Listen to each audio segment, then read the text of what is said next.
then ఏమో చూలు చూసా ఎందుకు మరి ఇప్పుడు వీడియో ఎందుకు తీయమన్నావు నన్ను చూసి నువ్వు కొనుక్కునే మన ఫ్రెండ్స్కి చూపిద్దామనా హాయ్ ఫ్రెండ్స్ అని చెప్పినావా మరి నేను చూసుకొని కచ్చుకున్నాడంట ఛానల్ నచ్చితే సబ్స్క్రైబ్ చేయండి అను నా వీడియో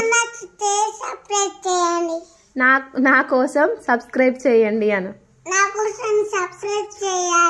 నా బుల్లి బుల్లి మాటలు బుజ్జి బుజ్జి మాటలు వినాలనుకుంటే అను వినాలనుకుంటే సబ్స్క్రైబ్ చేయండి నా మాటలు నచ్చితే లైక్ చేయండి అలాగే షేర్ చేయండి love you so much friends